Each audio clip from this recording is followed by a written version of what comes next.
Alright guys, I know it's been a while since the last video. Bit of an update. We've popped a little slab in the back of the shed because I did have one cable granulator. Now we have two. So this is the same thing. It's got Ace on it, just the same thing, same brand. It's still a Vayner. It's a Vayner CO2. It's about 6 months, 7 months newer than mine, but done about a quarter of the hours. Bought it off a mate of ours, and he just doesn't have the time or place to use said granulator. I'm zoned industrial, I can do what I want noise-wise. I'm not annoying anyone, whereas he lives in a full residential setting, so I bought a second one. So now that we've got two, we need to get more serious with our dust extraction, more serious with the in and out of the machine. So therefore we needed somewhere better to put it. This shed's not a permanent shed, hence gravel floor still. So we made a shed slab for our granulators. Now it's still got a bit of a stipple to it. It's not perfect, but I did it on a Sunday afternoon last week. So what is it today? It's Thursday, so yeah. Got a buddy to put some more power in the shed for me. We got 315s here and a bigger power line coming to the shed. We've now got a 10mm square power line. So now we've got a heap more grunt in the way of power. So we put the flashings on the shed finally at some stage. But what's next is we need to get the granulators up on this pad. Once I've got them up on this pad, we've got to work out exactly which orientation we want them. I believe I'm going to want it so that I can feed into them together and be able to clean up behind them. One of the ideas of the pad is easy to sweep up, easy to vacuum up. Spilt copper, excess copper going everywhere. It's actually hard to get the rocks out of copper. The shed's a dump at the moment. There's just shit everywhere. But you know, any working shed normally a bit of a mess, but this one's an exceptional mess because it's lots of work. So here's our new shed slab. So this will be a longish video, but what we're going to do is each time we do something, I'm just going to video it, get it all together for you so you can see the process if you were to do something like this yourself.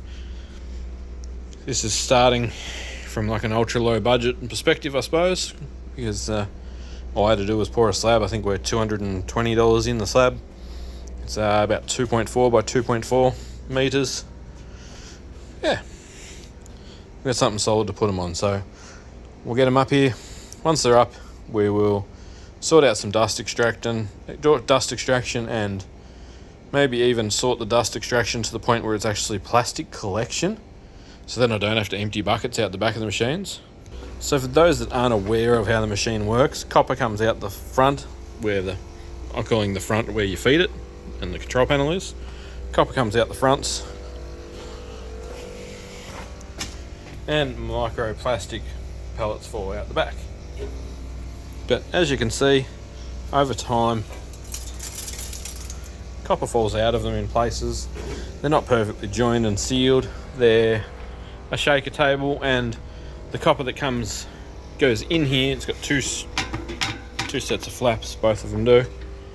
When the copper goes in, bashes around in there, bounces around, it bounces when it comes out, it hits magnets, stuff like that. You spill some, when you throw big handfuls of stuff in, it goes everywhere, etc. So, yeah, we've upgraded their power, we've upgraded their slab. We're probably going to get a better extraction system. I'm looking, Total Tools have these extractors that have got like a 100mm hose. I'm looking to see whether I can fit that top half and filter onto a much larger container, like an IBC. Or bulker bags even. Make like a thing that can tie into a bulker bag. I'm trying to figure that out, so that all of the plastic from the backside of the machine just gets sucked away. And then what we can have it do is we can have it go up, sucked across the top of the shed, or blown across the top of the shed out of there, and blown into a bulker bag out in the yard where we take it away. So yeah, just ideas. We'll see what we come up with. If it's no good, we'll improve it. Health's important. We can't be eating plastic. I want to keep plastic out of landfill, out of the environment in general. So containing it is important to me. we're going to try and contain it as much as we can. We also have to set up a few lights up above this, got to light it up good. We need to see what we're doing, and yeah, some of the tools and stuff will have to move, and we'll clean up around the slab once we've got some space in the shed when we move granulators and extractors and stuff all up to onto their new spot, because everything that was in this corner of the shed got duck shoved out of the way. We've got cable and stuff everywhere and workbenches that are just piled to the moon.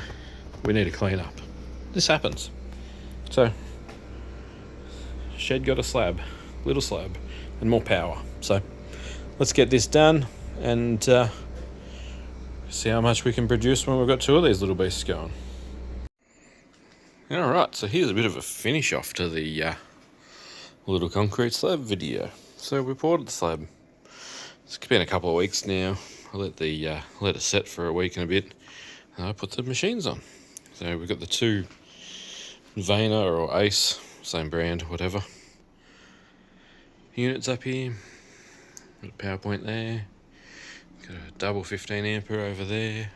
A couple of 15s over here. Another 15 in the switchboard. Plenty of power for all the devices. These run a 3 kilowatt motor each.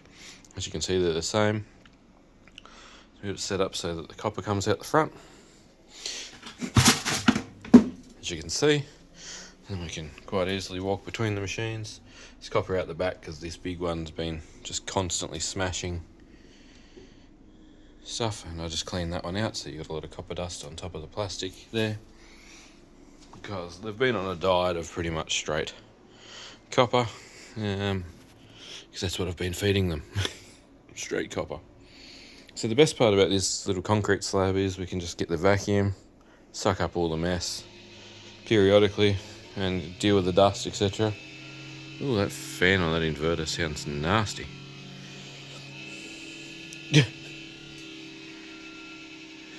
That terrible inverter my mate Pokey from Pokey's Mechanical gave me out of his bus like 7 years ago.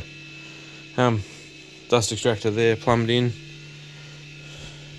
One feed hose there. One from over here. And yeah, that's kind of where we've got to. Just thought I'd finish the video so you knew what we got done. But yeah, this is her. It's these two machines working in tandem. I'll make a video of using them at some stage. You can't hear anything when you're using them, they're that loud. It's absolutely ridiculous, but yeah, that's them. So, for the time being, this is where they lay. I want to get a double dust extractor with like a 3-horse motor. We need more extraction volume for when we're doing data cable and stuff like that, but this allows me to wheel up to the slab, wheelbarrow full of cable at a time, feed it into it, pick up the buckets and tubs of waste plastic, send it out, put the good stuff on the scale, and continue with our day. It allows us to do that. We need to bring a fresh air duct in, so down there on each side I need to run a duct up. We need to bring fresh air in from outside the building for the screens of the machines, which will also drop the temperature in the building as well. It does get quite warm when this two and the dust extractor and stuff are all going at the same time together. A few lights and bits and pieces, vacuum on and off, that kind of stuff. You're pulling like 7 kilowatt, so 7 kilowatt creates quite a bit of heat in the back of the shed. I do have the decent sized fan up there, but it does start to cause issues with copper dust blowing everywhere, and I don't want to have to wear a mask all the time, so I'm going to go down the extraction route, because we don't want to be inhaling copper dust or plastic dust. Otherwise we'll be made of microplastics in a few years' time. I don't know the actual definition of a microplastic. I don't think plastic crumbs are considered that, and I believe it's small enough that it actually gets into cells, but if you know better, correct me. These are my Vayner granulators. These are CO2s. I figured if I could keep up with feeding one, I could keep up with feeding two, so I bought a second one. Here we are. Now we've got two of the beasts. And we're recycling cable in Tasmania on green hydropower. Catch you guys on the next video. I'll update you with some more soon.